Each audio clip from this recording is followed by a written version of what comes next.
Hello everyone, I am Priyanka and welcome to my channel.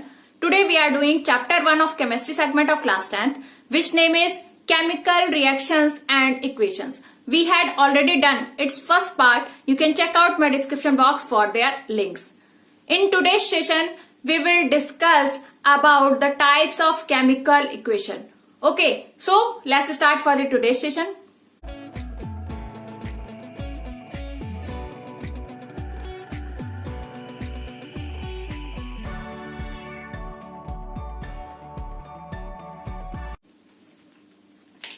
Chemical equations. We had learned about the chemical equation in our first part. अपने first part में हमने discussion किया था कि chemical equation क्या होता है. Basically हमने दो चीजें पढ़ी थी, जो क्या था, word equation and chemical equation. Word equation means कि इक्वेशन की फॉर्म दे देना किसी सेंटेंस को, ठीक है, उसको वर्ड की फॉर्म में लिखना और वहां पे एरो और प्लस का भी यूज करना, ठीक है. फिर हमने देखा था जो केमिकल इक्वेशन थी उसमें हमने क्या देखा था कि उन वर्ड्स को किस फॉर्म में लिखा था, वो जो सब्सटेंस के नेम थे, वो वर्ड्स क्या थे, सब्सटेंस के नेम, उनको हमने क्या किया, अब केमिकल फॉर्मूला दे दिया. उनके केमिकल फॉर्मूला लिखे instead of their names. Okay, अगर हम यहाँ पे केमिकल इक्वेशन की बात करें तो there are two types of chemical equation. यहाँ पे दो टाइप के केमिकल इक्वेशन होते हैं. First one is balanced chemical equation and second one is unbalanced chemical equation. तो यहां पे अगर हम डिस्कशन करें कि बैलेंस्ड केमिकल इक्वेशन क्या होता है, उसके लिए हम एक एग्जांपल लेंगे और उसके थ्रू हम इसको समझेंगे, ठीक है. तो यहाँ पे हमने एक एग्जांपल लिया हुआ है जिसको हमने क्या मेंशन किया हुआ है, जिंक प्लस सल्फ्यूरिक एसिड, जो कि रिएक्शन करने के बाद हमें क्या देता है, जिंक सल्फेट प्लस हाइड्रोजन, ठीक है. ये हमने वर्ड इक्वेशन की फॉर्म में लिख लिया, ठीक है. और अब हम उसको क्या करेंगे, केमिकल इक्वेशन की फॉर्म में भी लिखेंगे. वो क्या होगा, Zn, जिंक को Zn कहा जाता है, प्लस सल्फ्यूरिक एसिड को H2SO4 बोला जाता है. और उन्होंने क्या दिया है, ZnSO4 मीन्स की जिंक सल्फेट दिया प्लस हाइड्रोजन दिया है, H2 दिया है, ठीक है. तो ये हमारा क्या है, एक हमने यहाँ पे केमिकल फॉर्मूला मेंशन किया है, क्या अंडरस्टूड करने के लिए कि बैलेंस्ड केमिकल इक्वेशन होता क्या है, ठीक है. तो सबसे पहले डेफिनेशन की बात करें, वो क्या है, number of atoms of each element is same on both the sides of the arrow. ये जो हमारा एरो हमने मेंशन किया है, उसके दोनों तरफ हमने देखा कि यहाँ पे क्या है, सब्सटेंस जो है प्रेजेंट है, एलिमेंट जो है इंडिविजुअली अगर उनको काउंट किया जाए, जैसे यहाँ पे जिंक है, हाइड्रोजन है, सल्फर है, ऑक्सीजन है, ठीक है. और इनके जो एटम्स प्रेजेंट है यहाँ पे, नंबर ऑफ एटम्स, वो क्या हो, जितने लेफ्ट हैंड साइड में प्रेजेंट हो उतने ही राइट हैंड साइड में होने चाहिए. अगर ऐसा होता है तो उस केस में क्या होता है कि जो केमिकल इक्वेशन है वो बैलेंस्ड कहा जाता है, ठीक है. उसको और फर्दर हम उसको अंडरस्टूड कैसे कर सकते हैं, यहाँ पे हम क्या कर रहे हैं, एक हमने टेबल ड्रॉ की जिसमें मेंशन है, फर्स्ट टेबल इंडिकेट कर रहा है कि वो एलिमेंट है, सेकेंड टेबल इंडिकेट कर रहा है कि number of atoms in the reactant. Reactant हमने प्रीवियस में बात की थी, जो लेफ्ट हैंड साइड इंडिकेट करता है केमिकल इक्वेशन में, वो क्या होता है, रिएक्टेंट होता है. और जो राइट हैंड साइड में सब्सटेंस इंडिकेट करते हैं वो क्या होते हैं, प्रोडक्ट्स होते हैं. तो यहाँ पे हम बात करेंगे रिएक्टेंट में जो एलिमेंट्स प्रेजेंट हैं उनमें नंबर ऑफ एटम्स कितने हैं, और प्रोडक्ट्स में जो एलिमेंट्स प्रेजेंट हैं उनमें नंबर ऑफ एटम्स कितने हैं, ठीक है. तो एलिमेंट, सबसे पहले तो एलिमेंट देखिए, एलिमेंट क्या क्या है, ठीक है. तो अगर हम इस इक्वेशन को ले रहे हैं तो यहाँ पे हमने एलिमेंट की बात की, एक Zn है, एक है हमारा H2H, third one is sulphur and fourth one is oxygen, ठीक है.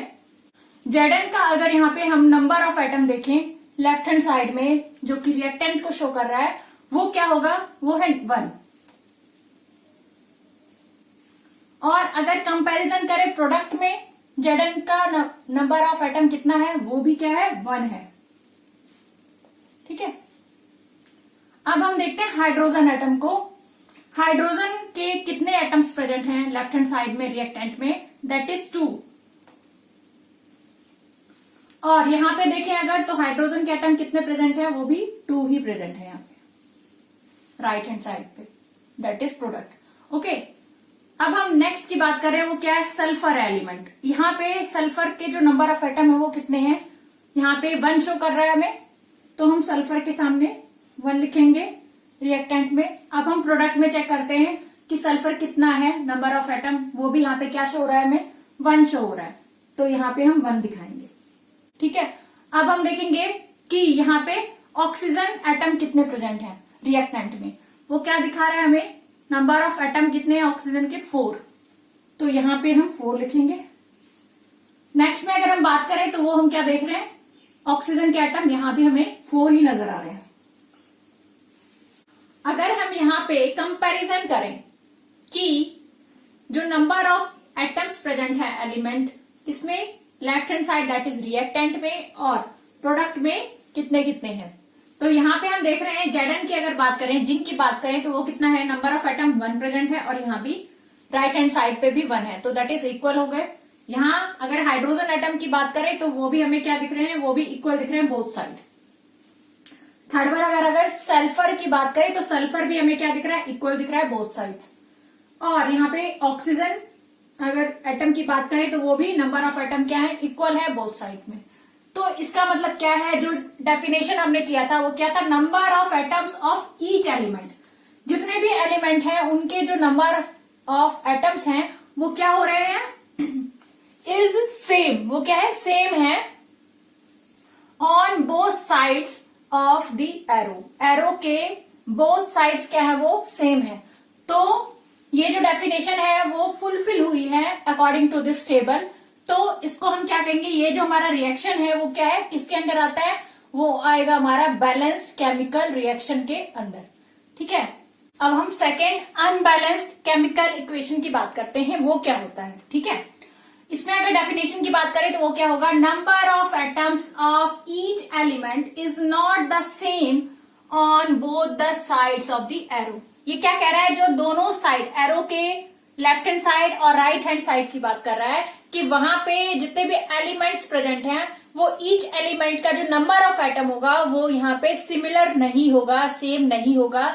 जैसा कि हमने अभी बैलेंस्ड केमिकल इक्वेशन में देखा था कि नंबर ऑफ एटम्स जो थे वो क्या थे, सिमिलर थे ईच एटम के। ठीक है, बट यहाँ पे क्या होंगे कि नंबर ऑफ एटम्स क्या होंगे, सेम नहीं होंगे। तो उसको हम चेक करते हैं सबसे पहले कि ये इक्वेशन जो गिवन है वो हमारा बैलेंस्ड है या फिर अनबैलेंस्ड फॉर्म में है। तो उसके लिए भी हम क्या करेंगे, इस टेबल का यूज करेंगे। ठीक है, तो यहाँ पे हम इसको रब कर लेते हैं पहले।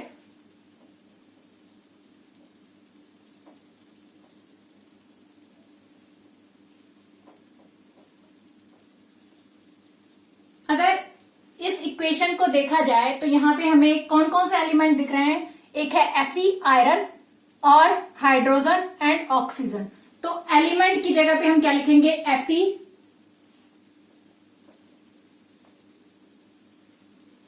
Hydrogen and oxygen. ठीक है, Fe जो है उसका क्या देखेंगे कि number of atoms left hand side में कितने प्रेजेंट हैं, रिएक्टेंट में कितने प्रेजेंट है नंबर ऑफ एटम, जो हमें दिख रहा है 1। यहां पे अगर हम देखें तो हमें कितना दिख रहा है, this side right hand side पे जो कि प्रोडक्ट है वो है 3। अब हाइड्रोजन एटम को कंपेयर करते हैं लेफ्ट एंड राइट में। लेफ्ट हैंड साइड में उसके एटम कितने प्रेजेंट हैं, 2, और राइट हैंड साइड में भी 2 है। नेक्स्ट ऑक्सीजन को अगर हम देखें तो ऑक्सीजन का कितना एटम प्रेजेंट है लेफ्ट हैंड में, दैट इज 1, और राइट हैंड साइड में अगर देखें तो वो क्या है, 4 प्रेजेंट है। तो इस टेबल को अगर हम एग्जामिन करें, कंपेयर करें यहाँ पे कि जो रिएक्टेंट है लेफ्ट हैंड साइड और जो प्रोडक्ट है वहां पे ईच एलिमेंट का जो नंबर ऑफ एटम है वो क्या है, इक्वल नहीं दिखाई दे रहा हमें। तो इस केस में हम कह सकते हैं कि जो ये केमिकल इक्वेशन है वो क्या है, अनबैलेंस्ड फॉर्म में है। ठीक है, तो उसे बैलेंस्ड फॉर्म कैसे किया जाए। ठीक है, तो हमारा जो नेक्स्ट क्वेश्चन होगा वो क्या होगा, how unbalanced equation can be balanced. कि अनबैलेंस्ड इक्वेशन अगर हमें दिया हुआ है तो हम उसे बैलेंस कैसे करें। तो इसमें कुछ स्टेप्स होते हैं जिनको हमें फॉलो करने पड़ते हैं और उसके बेसिस पे हम क्या करते हैं, उनको बैलेंस कर देते हैं। ठीक है, तो यहाँ पे हम सबसे पहला जो स्टेप लेंगे वो क्या लेंगे, सबसे पहले तो हम केमिकल फॉर्मूला लिखेंगे केमिकल इक्वेशन की फॉर्म में। ठीक है, रिप्रेजेंटेशन करेंगे केमिकल फॉर्मूले का। और उसके बाद हम क्या करेंगे, ईच एलिमेंट जो है उनको हम क्या करेंगे, यहाँ पे ईच जो फॉर्मूला दिया हुआ है हमें, ठीक है, ईच जो फॉर्मूला है उसको हम क्या करेंगे, बॉक्स में डाल देंगे।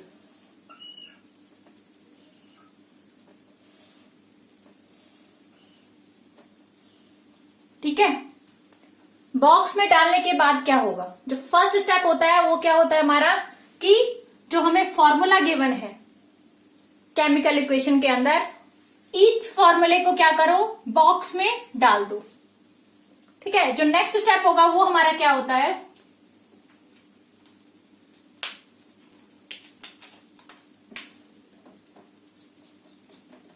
कि चेक करना कि नंबर ऑफ एलिमेंट्स में, नंबर ऑफ एटम्स रिएक्टेंट में और प्रोडक्ट में कितने कितने प्रेजेंट हैं, जो कि हमने फर्स्ट स्टेप कर लिया था। ये वो क्या है, हमारा सेकेंड स्टेप होता है। फर्स्ट स्टेप हमारा क्या होता है, वो होता है हमारा फर्स्ट स्टेप कि हम क्या करेंगे, सबसे पहले उनको बॉक्स में डालेंगे फॉर्मूला को।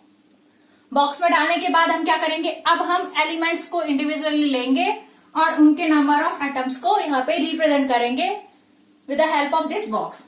ठीक है, अब यहाँ पे हमने रिप्रेजेंटेशन के बाद क्या देखा, यहाँ पे मेंशन करें नंबर 2 स्टेप में हम क्या कर रहे हैं, checking number of atoms of each element on both sides of arrow. ठीक है, सेकेंड स्टेप हमने कर लिया with the help of this table. Next step क्या करेंगे कि इस टेबल को एनालाइज हमने किया कि यहाँ पे क्या है, नंबर ऑफ एटम सिमिलर नहीं है। अब हम क्या देखेंगे कि रिएक्टेंट या फिर प्रोडक्ट में जहां पे मैक्सिमम नंबर ऑफ एटम होगा उसको हम एग्जामिन करेंगे। तो अगर हम देखें यहाँ पे तो मैक्सिमम नंबर ऑफ एटम हमें कहाँ दिखाई दे रहा है, प्रोडक्ट के अंदर, जो कि किसका है, ऑक्सीजन का है, जो कि क्या है, 4 है। तो सबसे पहले जो है ऑक्सीजन को अब हम क्या करेंगे, बैलेंस करेंगे फॉर्मूले के अंदर। ठीक है, तो हम सबसे पहले क्या लिखेंगे यहाँ पे, थर्ड स्टेप में हम क्या लेंगे, मैक्सिमम नंबर ऑफ एटम्स को चूज करेंगे।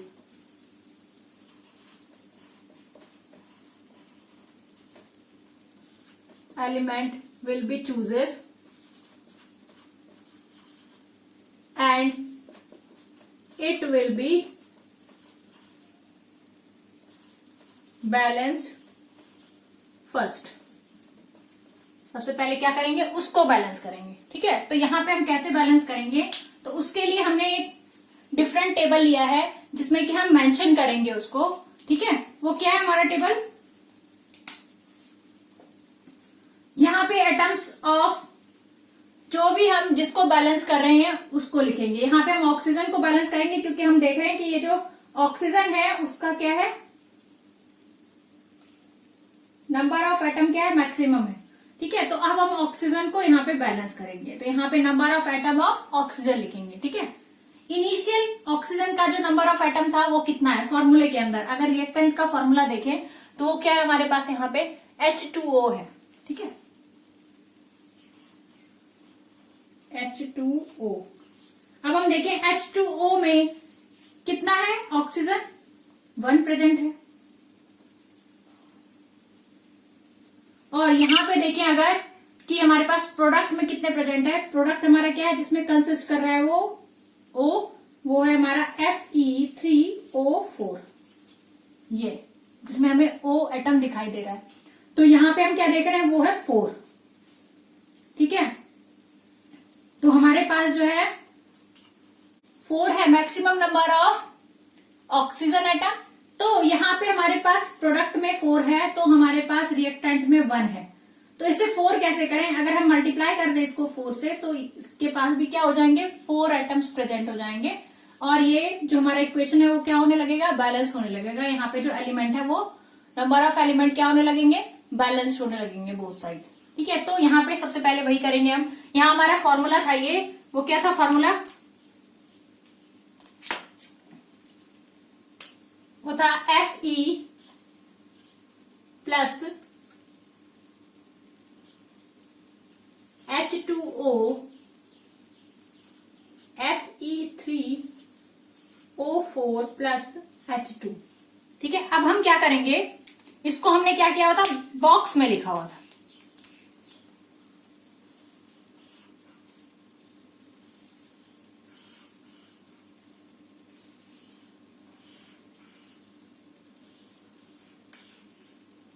अब हमें क्या करना है?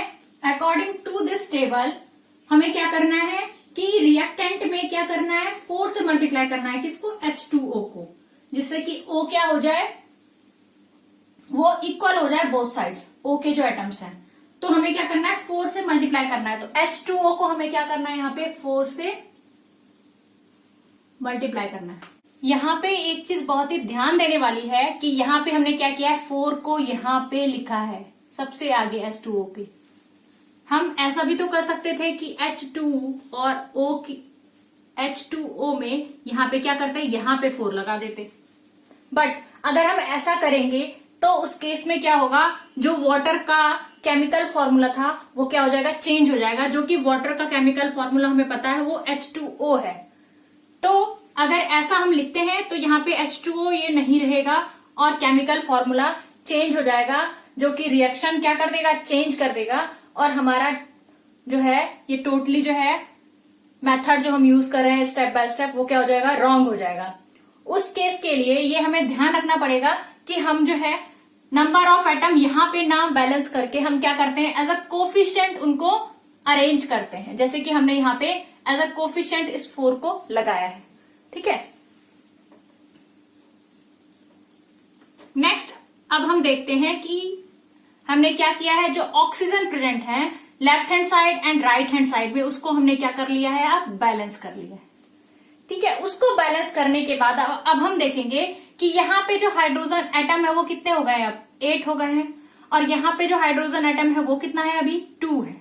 8 क्यों हुआ? क्योंकि यहाँ पे ये क्या है? H2, तो और यहाँ पे 4, तो H2 4 से मल्टीप्लाई हो जाएगा तो कितना हो जाएगा? 8 हो जाएगा। ठीक है, और यहाँ पे क्या हो जाएगा? हाइड्रोजन एटम 2 हो गए हैं।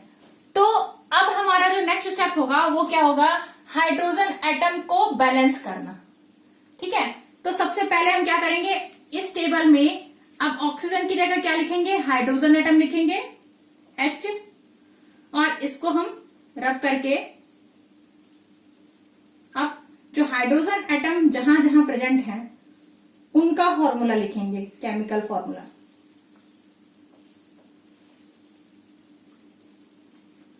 तो एज ए रिएक्टेंट अगर हम देखें तो हाइड्रोजन एटम हमारा अब हम कहाँ प्रेजेंट है? यहाँ पे H2O में ही हाइड्रोजन एटम प्रेजेंट है। ठीक है, तो यहाँ पे हम देखते हैं कि H2O ये क्या है? 4H2O है। ठीक है, 4H2O हमारा कहाँ पे है? लेफ्ट हैंड साइड पे, जो कि रिएक्टेंट है। और यहाँ पे हम देख रहे हैं कि हाइड्रोजन एटम कितने हैं? यहाँ पे 8 है।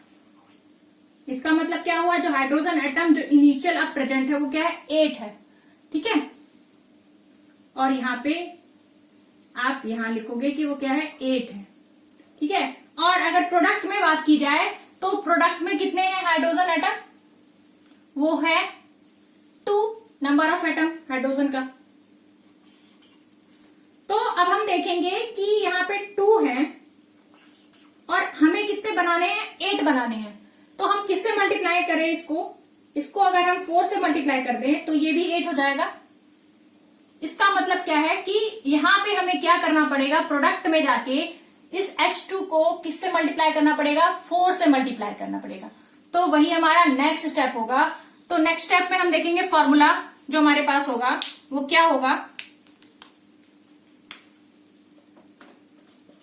जो हमारा फोर्थ स्टेप होगा उसमें हम देखेंगे जो हमारा फॉर्मूला बना है Fe प्लस H2O, वो क्या दे रहा है हमें Fe3O4 प्लस H2। ठीक है, अब हम क्या कर रहे हैं,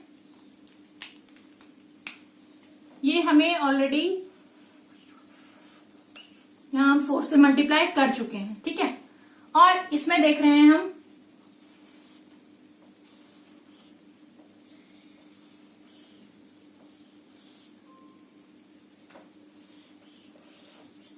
क्या देखेंगे नेक्स्ट स्टेप हम कि हमें क्या करना पड़ेगा, यहां भी हमें क्या करना पड़ेगा, प्रोडक्ट में जाके 4 से मल्टीप्लाई करना पड़ेगा H2 को। तो अब अगर हम कंपेयर करें यहाँ पे कि ऑक्सीजन का आइटम तो बैलेंस हो चुका था क्योंकि यहाँ पे ऑक्सीजन 4 है और यहाँ भी ऑक्सीजन 4 है, और हमने क्या किया, अब हाइड्रोजन का जो एटम है, नंबर ऑफ एटम वो देख रहे हैं हम। यहाँ पे क्या है 4 टू 8 एटम्स प्रेजेंट है लेफ्ट हैंड साइड में जो कि रिएक्टेंट में, और हम देख रहे हैं कि राइट हैंड साइड में जो कि प्रोडक्ट है वो भी हमारा क्या है 4 टू 8 नंबर ऑफ एटम्स क्या है प्रेजेंट है। ठीक है, तो अब हम देखेंगे कि हमारा जो हाइड्रोजन एटम है अब क्या हो गया है, वो अब बैलेंस्ड हो गया है। ठीक है, तो नेक्स्ट स्टेप हमारा क्या होगा, यहाँ पे हमारा हाइड्रोजन एटम भी क्या हो गया, अब बैलेंस्ड हो गया है। अब हमारा नेक्स्ट स्टेप क्या होगा कि हम Fe जो हमारा आयरन है उसको हम क्या करें, बैलेंस करें। ठीक है, तो नेक्स्ट स्टेप के लिए नेक्स्ट स्टेप हमारा क्या हो गया, फिफ्थ स्टेप हो गया, उसमें हम क्या करें, आयरन को अब बैलेंस करेंगे। तो अब हम क्या करेंगे, यहां से हाइड्रोजन की जगह अब हम क्या लिखेंगे, Fe लिखेंगे, और ये वाला जो हमारा स्टेप है वो हम इस टेबल में अब ड्रॉ करेंगे, फिर से इसके नंबर ऑफ एटम लिखेंगे अब हम Fe के। ठीक है, तो यहां हम मेंशन करेंगे कि नंबर ऑफ एटम हम किसका लिख रहे हैं, तो हम लिख रहे हैं Fe का, आयरन का। ठीक है, आयरन में हम देख रहे हैं कि जो हमारा रिएक्टेंट है वहां पे नंबर ऑफ एटम कितने प्रेजेंट हैं, 1 प्रेजेंट है, यहां हमने देखा था, और फॉर्मूला क्या था, Fe ही था। ठीक है, तो ये Fe और यहाँ पे नंबर ऑफ एटम 1 है। ठीक है, इनिशियली जब हम प्रोडक्ट में जाएंगे, प्रोडक्ट में हम देख रहे हैं कि नंबर ऑफ एटम कितने हैं, 3 हैं। तो प्रोडक्ट हमारा है किसका, फॉर्मूला क्या है प्रोडक्ट का, वो है Fe3O4। ठीक है, और यहां पे हमारा क्या है, जो प्रेजेंट है यहाँ पे नंबर ऑफ एटम Fe के, वो कितने हैं, 3 प्रेजेंट है हमारे पास। ठीक है, तो अब हम देख रहे हैं कि यहाँ पे तो 3 है हमारे पास अकॉर्डिंग टू दिस फॉर्मूला, और यहाँ पे 1 ही है। तो इसका मतलब हमें 3 बनाने के लिए क्या करना पड़ेगा, रिएक्टेंट को 3 से मल्टीप्लाई करना पड़ेगा, जिससे कि वो दोनों साइड क्या कर दे, नंबर ऑफ एटम को इक्वल कर दे। ठीक है, तो यहां हम देख रहे हैं जो हमारे पास Fe है इसको हमें क्या करना पड़ेगा, 3 से मल्टीप्लाई करना पड़ेगा। ठीक है,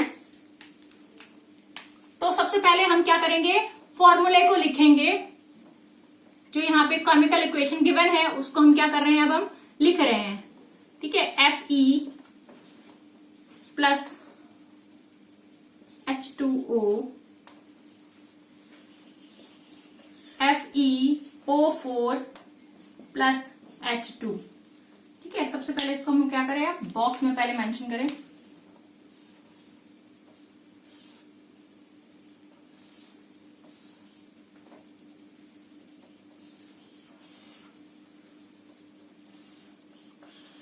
ठीक है, और हमने क्या देखा था, H2 को हमने बैलेंस किया था 4 डाल के कोफिशिएंट, फिर यहाँ पे H2O को हमने बैलेंस किया था 4 कोफिशिएंट डाल के, और यहाँ पे H2 को हमने बैलेंस किया था 4 कोफिशिएंट डाल के।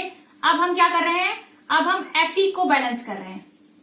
ठीक है, Fe को हमने बैलेंस कैसे करना है, यहाँ पे हमें क्या करना है, रिएक्टेंट में जाके 3 से मल्टीप्लाई करना है, किसको, ये जो हमारा Fe है। तो Fe को हमें क्या करना है, कोफिशिएंट यहाँ पे 3 लगाना है।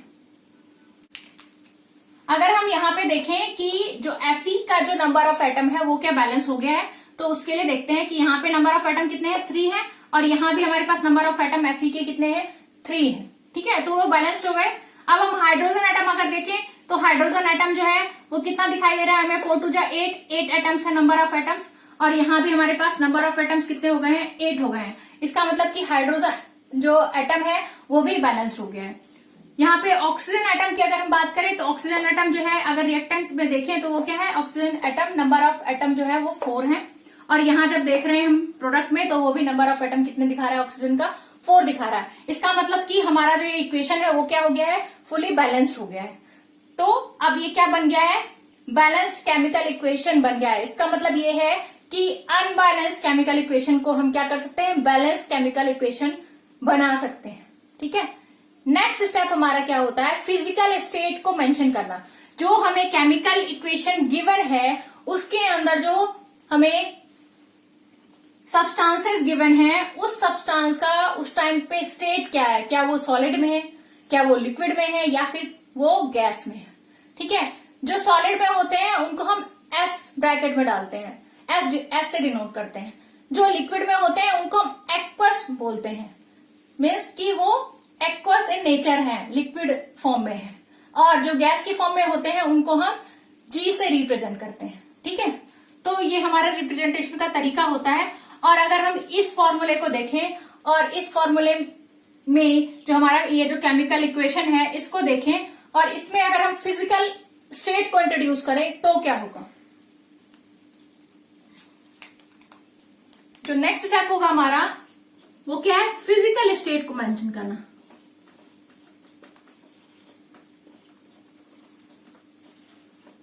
ठीक है, तो फिजिकल स्टेट हम कहा क्या मेंशन कर रहे हैं, जो हमारा Fe है यहाँ पे आयरन, वो क्या है, in the form of solid है। ठीक है, तो अगर हम यहाँ पे फॉर्मूला लिखते हैं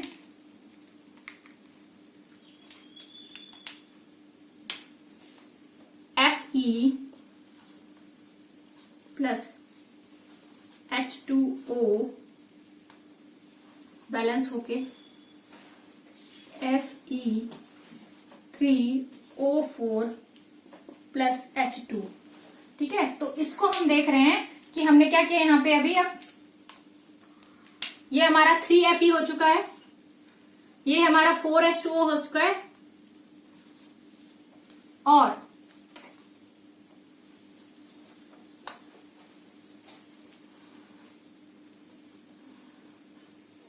यहां पे भी हमारे पास क्या हो गया है, अब H2 क्या हो गया है, यहाँ पे कोफिशिएंट लग गया है 4।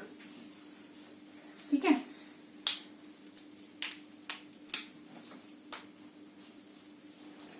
अब अगर हम यहाँ पे इनके स्टेट की बात करें, फिजिकल स्टेट क्या क्या है, तो जो हमारा Fe है वो क्या है, अभी हमारे पास यहाँ पे सॉलिड स्टेट में प्रेजेंट है, S में सॉलिड रिप्रेजेंट कर रहा है। वाटर जो है वो क्या होता है, एक्वस फॉर्म में भी होता है, लिक्विड फॉर्म में भी होता है, बट यहाँ पे जो वाटर है वो क्या है, वो है स्टीम की फॉर्म में, इसलिए इसको हम क्या लिख रहे हैं, यहाँ पे गैस लिखेंगे, जी। ठीक है, Fe3O4 ये भी क्या है, हमारा सॉलिड फॉर्म में है, तो यहाँ पे हम S लिखेंगे, और प्लस H2 जो है हमारा गैस जो है वो हमारे यहाँ पे H2 गैस है, इसलिए हम इसे G की फॉर्म में लिखेंगे। तो ये हमारा रिप्रेजेंटेशन का तरीका होता है कि क्या यहाँ पे हमने मेंशन किया FeS, और ये हमारा हो गया H2O गैस की फॉर्म में, स्टीम की फॉर्म में, इसलिए हमने H2O गैस लिखा है। बट अगर नहीं होता इन केस तो हम यहाँ पे क्या लिखते, AQ मतलब एक्वस। बट यहाँ पे हमने गैस क्यों लिखा है, क्योंकि यहाँ पे क्या है, in the form of vapour बोल सकते हैं या फिर स्टीम बोल सकते हैं। ठीक है, इसलिए हमने यहाँ पे गैस लिया है।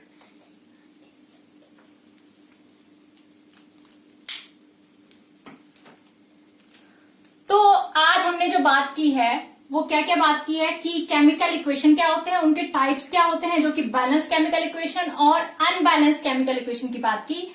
और साथ के साथ हमने जो अनबैलेंस केमिकल इक्वेशन अगर हमें गिवन है तो उसे हम बैलेंस कैसे करेंगे उसको भी आज हमने समझ लिया है। साथ के साथ जो फिजिकल स्टेट क्या होता है उसको समझा।